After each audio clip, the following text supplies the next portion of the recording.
On October 27th, 2018 at 9:50 a.m., a man walked into Tree of Life Synagogue on the Squirrel Hill neighborhood of Pittsburgh, Pennsylvania. Armed with a Colt AR-15 semi-automatic rifle and 3 Glock semi-automatic pistols, he opened fire on the worshipers. Shortly after, police received calls from people inside the synagogue. Police sources say that the shooter yelled, "All Jews must die," during the shooting. At around 10 a.m., police arrived and exchanged fire with the shooter. A SWAT team arrived shortly thereafter. At 11:08 a.m., an injured shooter surrendered.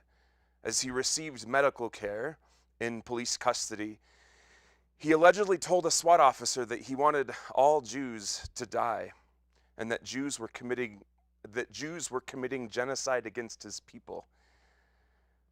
In all, 11 people were killed, 6 were injured, including 4 police officers. Those killed were Joyce Feinberg, Richard Gottfried, Rose Mallinger, Jerry Rabinowitz, Cecil Rosenthal, David Rosenthal, Bernice Simon, Sylvian Simon, Daniel Stein, Melvin Wax, and Irving Younger. The shooting is believed to be the deadliest single attack on the Jewish community in the history of the United States. Like most people, I was horrified and saddened by yet another mass shooting. As a sociologist who studies and teaches about race and religion, I was also perplexed. I knew that anti-Semitism exists in the U.S., of course. I knew that anti-Semitic hate crimes are still among the most common religious hate crimes in the U.S. But I also believed that anti-Semitism just isn't a major problem in the U.S.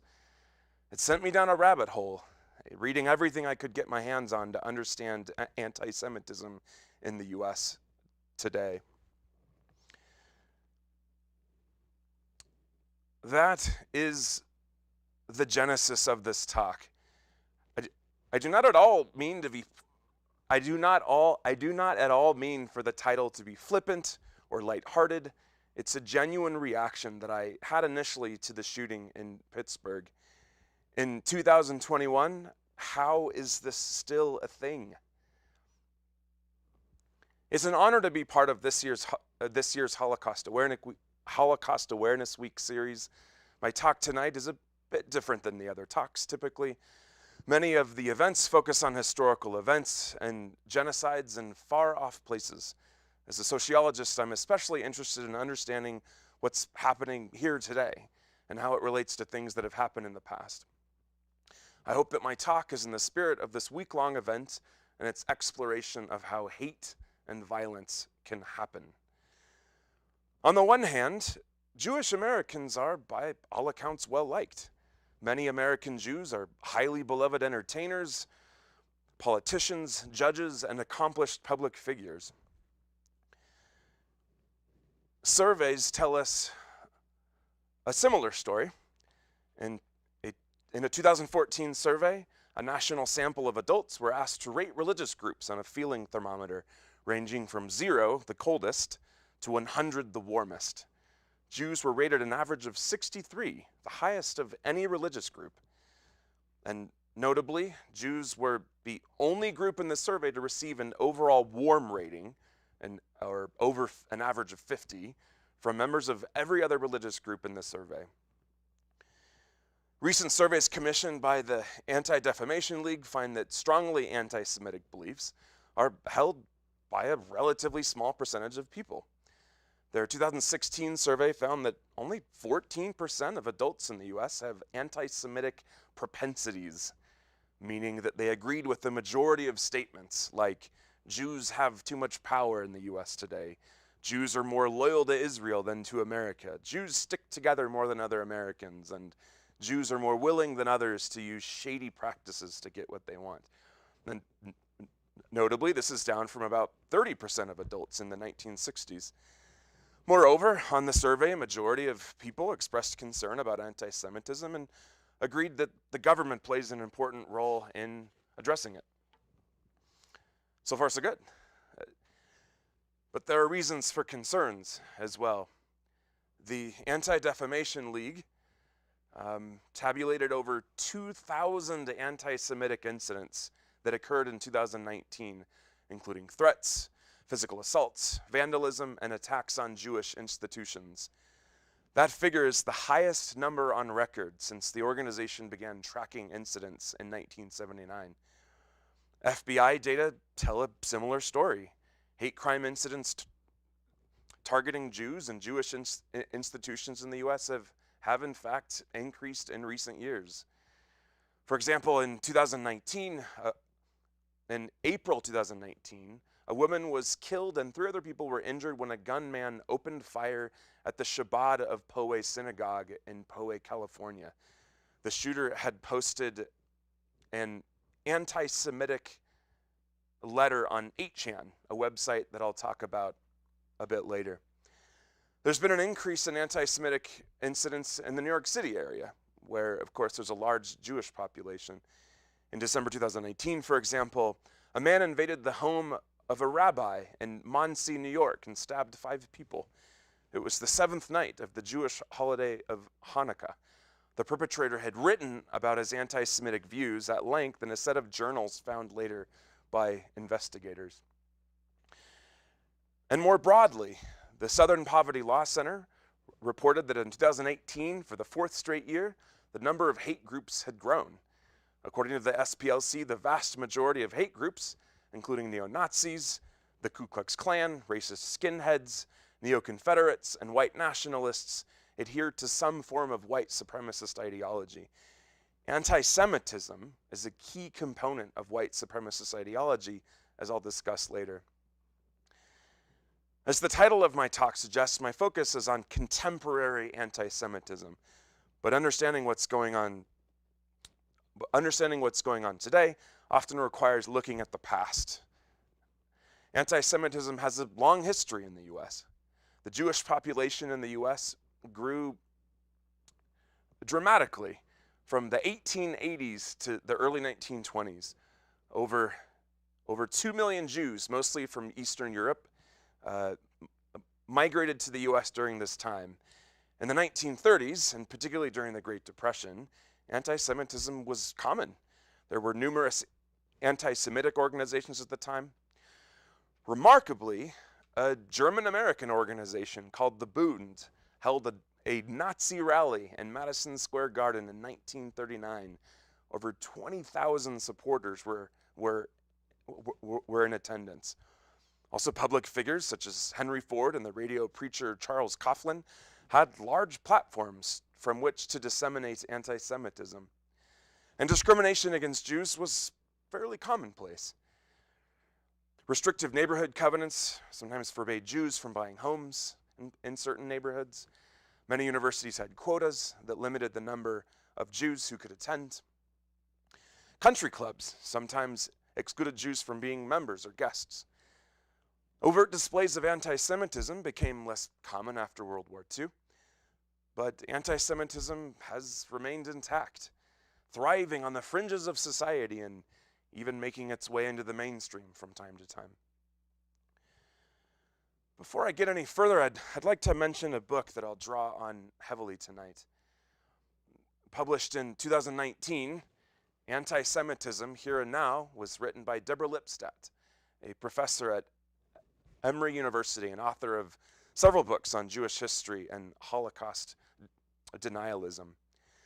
So, what is anti-Semitism? The sociologist Helen Fine defines it as a persisting latent structure of hostile beliefs towards Jews as a collectivity, manifested in individuals as attitudes and in culture as myth, ideology, folklore, and imagery, and in actions, social or legal discrimination, political mobilization against Jews, and collective state violence, which results in and or is designed to distance, displace, or destroy Jews as Jews. In her book, Lipstadt stresses in particular the word persisting. She writes, "It doesn't go away. It's not a one-time event. Though its outer form may evolve over time, its essence remains the same." It's tempting to think of anti-Semitism as a form of racism, since we're so familiar with the latter. Racism, of course, emerged a few hundred years ago as an ideology which asserts that racial groupings exist and have distinct physical, cultural, or geographical differences that distinguish them from other racial groupings. Racism, as an ideology, holds that these groups are hierarchical and unequal in terms of meaningful qualities such as intelligence, attractiveness, work ethic, the capacity for citizenship, and so on. The content of such ideology changes over time, of course, and it conveniently serves to justify social domination and racial oppression. Similar to Helen Fine's definition of anti-Semitism, we think of racism both as an individual psychological phenomenon, as well as rooted in culture and in societal institutions. Yet, anti-Semitism is different in some regards. As Deborah Lipstadt puts it, racists punch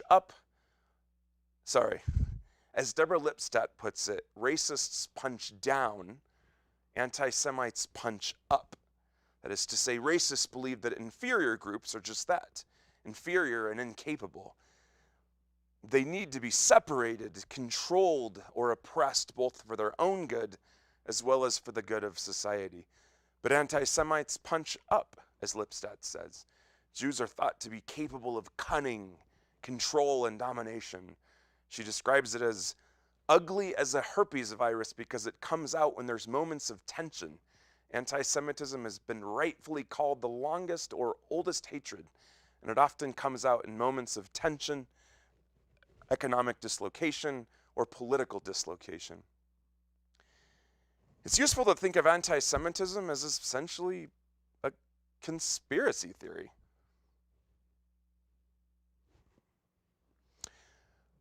It goes something like this. Jews are not loyal to the countries in which they live. Rather, they seek to gain power, money, and control on a global scale and to undermine the countries in which they live. As a conspiracy theory, anti-Semitism is flexible and adaptable as social conditions and concerns change. Jews have historically been a scapegoat, which has been common in Europe, and all too tragically during the Holocaust. In the early 1900s, anti-Semitism centered on Jews as ruthless, cunning capitalists seeking control over American institutions. Or on the right, Jews were viewed as supporting anti-American efforts to introduce socialism and communism.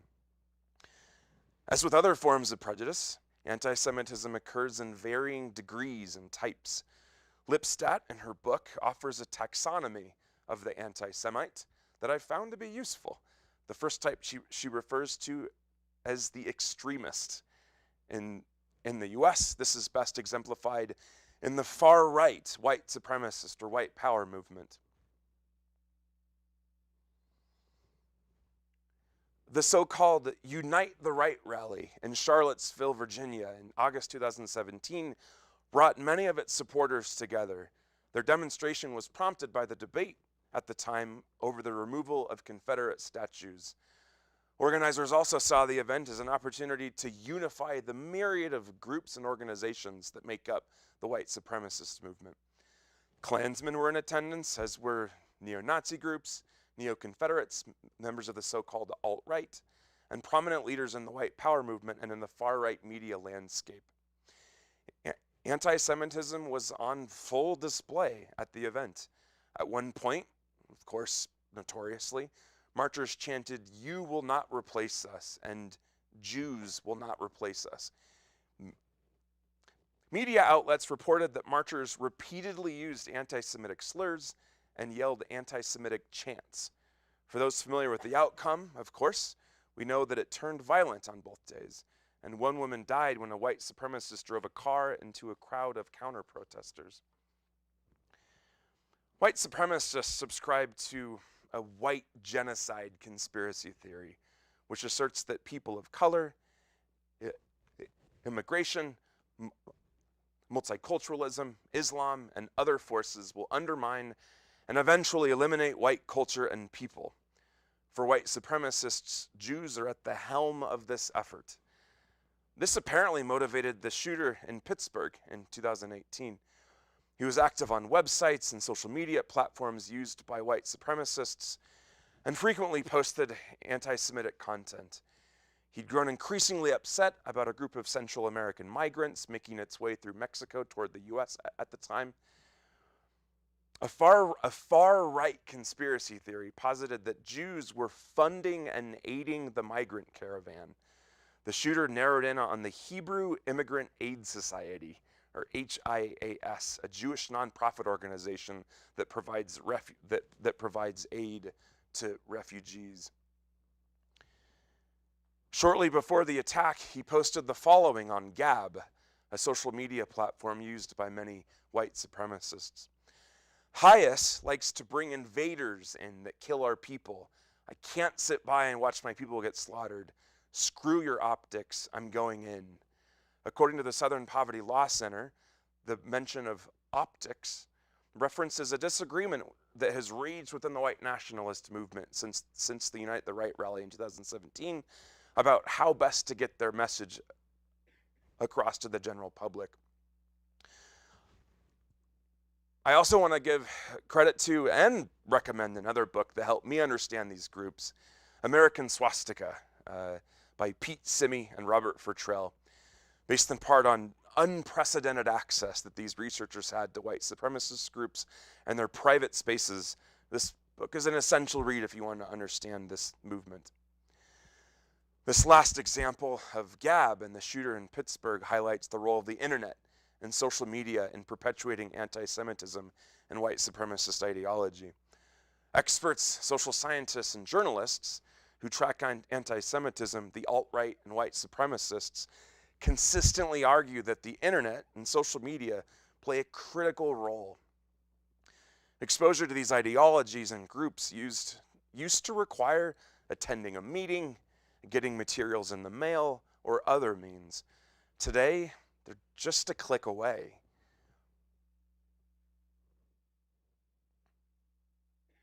White power groups were quick to take advantage of the internet and online forums. Launched in 1996, Stormfront is one of the oldest white supremacists and neo-Nazi websites, but it's still quite active. If you visit today, you'll see that it remains an active hub for sharing ideas, announcing events, and building community. When I visited, the counter indicated that the site had had over 20,000 unique visitors in the previous 24 hours. Given that their beliefs and their subculture are marginalized today, Aryans and white supremacists seek out and create spaces where they build community, offer mutual aid to each other, and bond.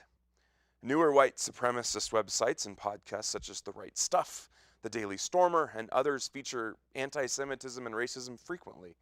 Social media platforms and online forums where basically anything goes, such as 4chan, 8chan, Gab, and Discord, allow anti-Semites and extreme racists to share ideas, bond, plan, and build community.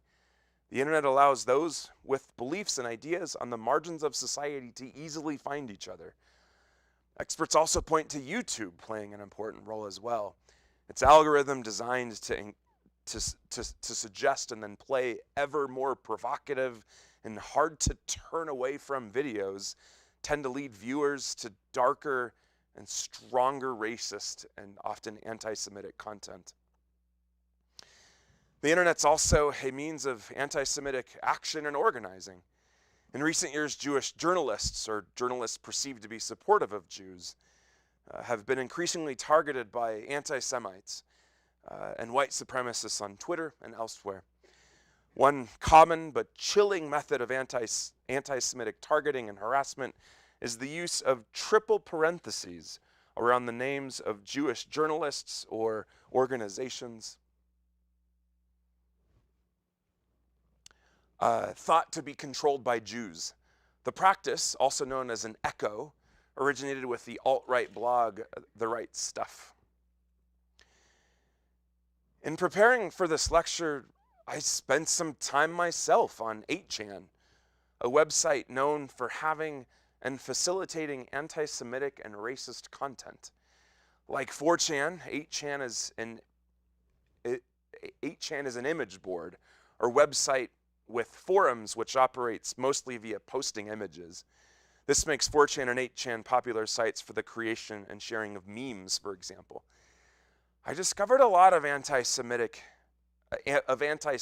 in the form of ethnic slurs, neo-Nazi content, and conspiracy theorizing.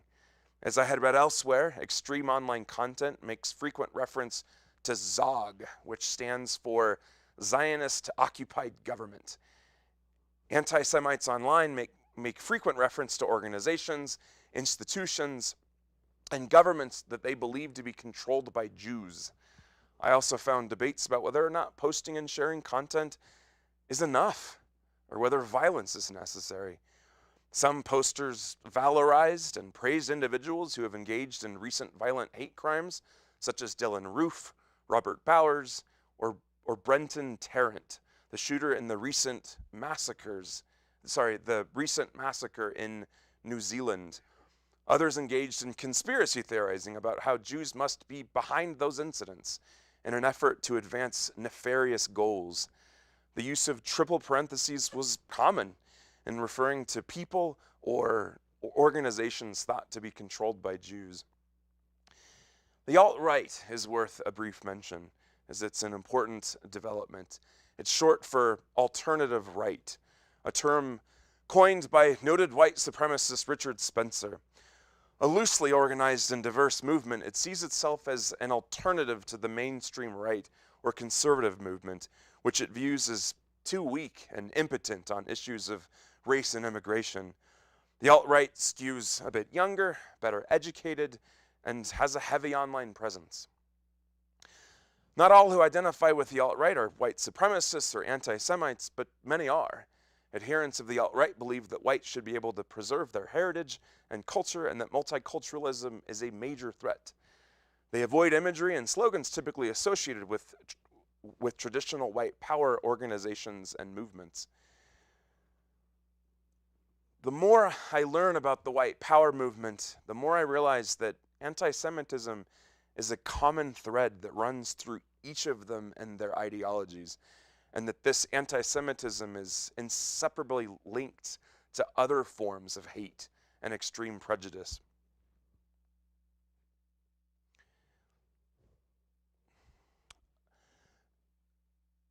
This links acts of violence to each other in a way that observers and journalists often don't. The targeting of a black church in Charleston, South Carolina in 2015, the mass shooting at Tree of Life Synagogue in Pittsburgh in 2018, and the violent act at 2 mosques in Christchurch, New Zealand in 2019. News media often talk about the shooters as lone wolves who engage in senseless acts that we'll never understand. In reality, they were all deeply involved in the white power movement, motivated by extreme racist ideology that demonizes Jews, Muslims, immigrants, and others. Most recently, we witnessed that anti-Semitism was on display in the storming of the U.S. Capitol building in January. Anti-Semitic imagery and language were visible, including a man wearing this t-shirt, as well as white supremacist symbolism, including the swastika. Experts on anti-Semitism have also found strong echoes of it in the QAnon conspiracy theory that motivated many of those who participated in the riot, as well as among the Proud Boys, who played an important role in organizing and in attending the event. As one expert, an activist who observed all this, put it, Jews function for today's white nationalists, as they often have for anti-Semites through the centuries, as the demons stirring an otherwise changing and heterogeneous pot of lesser evils.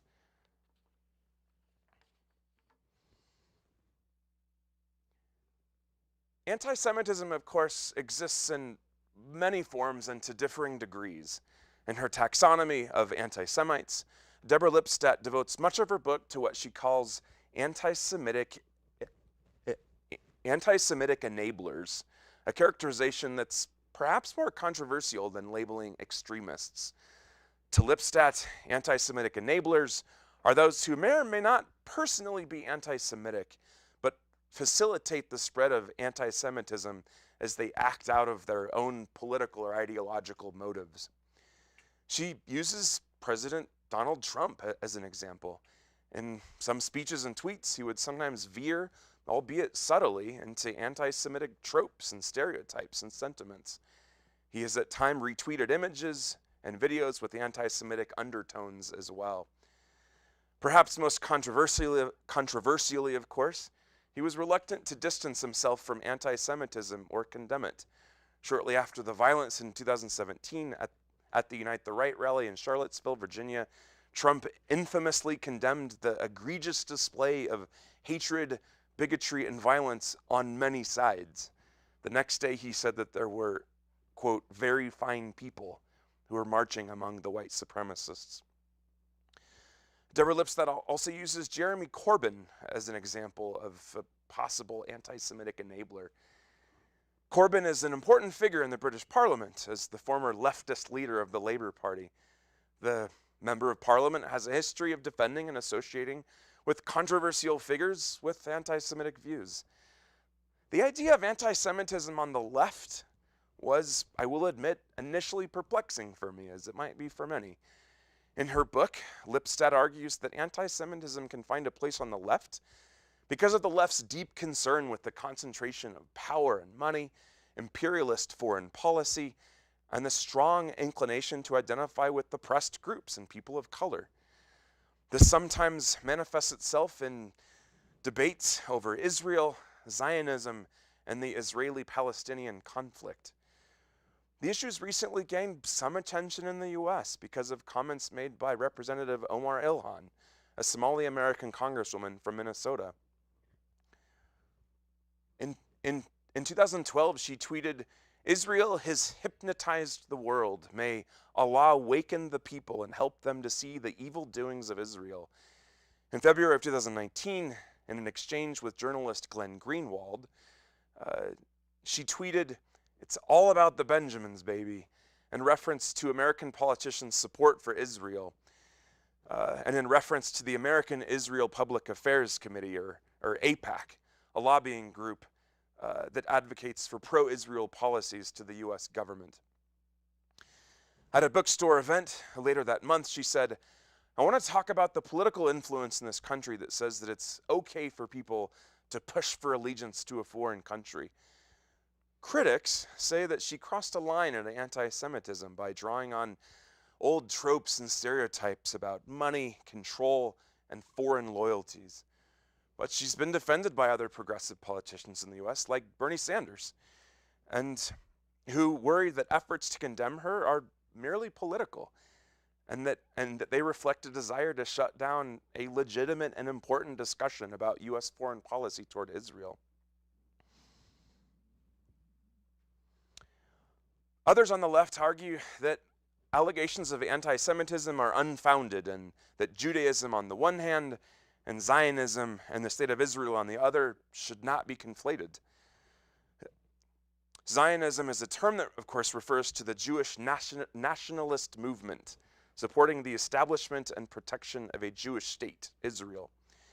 Peter Beinart, a CUNY professor and contributor to The Atlantic, and I think notably an observant Jew, has argued along with others that anti-Zionism is not synonymous with anti-Semitism. For one, he argues, many ethnic groups don't have their own nations, and many countries have built nations around civic nationalism rather than ethnic or religious nationalism.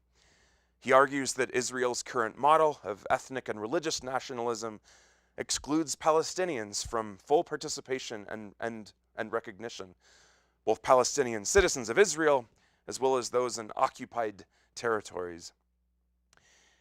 He writes, "To seek to replace Israel's ethnic nationalism with civic nationalism, however, is not inherently bigoted," noting that a few years ago, 3 Palestinian members of the Knesset, the parliament, the legislature in Israel, had introduced a bill to turn Israel from a Jewish state into a state for all its citizens. As one of those Knesset members, Jamal Zahalka, explained, we do not deny Israel or its right to exist as a home for Jews. We are simply saying that we want to base the existence of the state not on the preference of Jews, but on the basics of equality. The state should exist in the framework of equality and not in the framework of preference and superiority. Finally, Beinart notes that Zionism can exist alongside anti-Semitism, and anti-Zionism can exist in the absence of anti-Semitism. Historically, many European leaders and American conservatives have supported Zionism while holding anti-Semitic beliefs, perhaps in part because they hold anti-Semitic beliefs. Some Christian conservative leaders have fallen into this category, like Pat Robertson. Alt-right leader Richard Spencer has expressed support for Israel as a model of an ethnic state. Meanwhile, some Hasidic Jews and progressive Jews oppose Zionism, and it would be hard to call them anti-Semitic. In her book and in interviews I've read, Deborah Lipstadt expresses concern that progressives' efforts to criticize Israel and U.S. policy toward Israel can amount to efforts at, in her words, the toxification of Israel, and single out Israel unfairly while letting many other nations off the hook for abuses and questionable policies. She expresses concern that supporters of the BDS movement, that stands for Boycott, Divest, and Sanction Israel, view the Israeli state as illegitimate, which denies Jews their own country, which is inherently anti-Semitic in her view. She does, however, acknowledge that overly loose accusations of anti-Semitism can be counterproductive. It's likely that these debates will continue in the U.S., particularly as the Democratic coalition becomes more diverse. Representative Omar Ilhan is a really good example. And as Democratic politicians feel more open to critiquing Israeli policies and the pro-Israel lobby. I, for one, remain somewhat baffled and humbled as I try to make sense of where valid criticism of Israel and Zionism ends and where anti-Semitism begins. For what it's worth, I've read several defenses of AIPAC from American Jews who say that its influence is often overstated and that progressives do it disservice by refusing to engage with it or to attend its conference, as those in attendance represent a wide spectrum politically and in their views of Israeli policies. So, how do you end a lecture on anti-Semitism? I'm not really sure. Ending is always difficult. First, I want to say thanks for letting me talk about my research into this complex, fascinating, and very divisive and vexing issue. And I hope that you got something out of it. Deborah Lipstadt wrote a piece for Time magazine shortly after the shooting at Tree of Life Synagogue in Pittsburgh in 2019. Here's a photo of an interfaith vigil held in Pittsburgh shortly after the shooting. I'll close with the lessons that she thinks we can all learn in these troubled times of, it seems, growing anti-Semitism. She says, do not look for haters only on the other side of the political transom. Those on the political left who only see anti-Semitism on the right have blinded themselves to what's happening in their own midst. Those on the political right who are only concerned about the lefties on campus and beyond are blind to what's happening next to them. Second, we may never change the minds of people who send pipe bombs or enter a sanctuary with guns blazing, but we can stop them from influencing others. This year at Thanksgiving dinner, when your curmudgeon uncle or successful cousin, not all haters are old and ornery, begins to rant about Jews, blacks, Muslims, and LGBTQs who are ruining this country, do not sit idly by. Challenge them. Do so not to change their minds, but to reach others, especially young people who are listening and watching and learning. Silence is an imprimatur for hate and prejudice. Third, do not think that this attack is only about Jews. It may start with the Jews, but it never ends there. And conversely, it may start with others, Muslims, African Americans, LGBTQ identifying folks, but it will ultimately reach Jews. In Jewish tradition, upon mourning the dead, we say, may their memory be for a blessing. Today, we should say the memory of all those killed and the suffering of those who have been wounded be for a blessing and for a lesson we ignore at our personal, national, and moral risk. Thank you.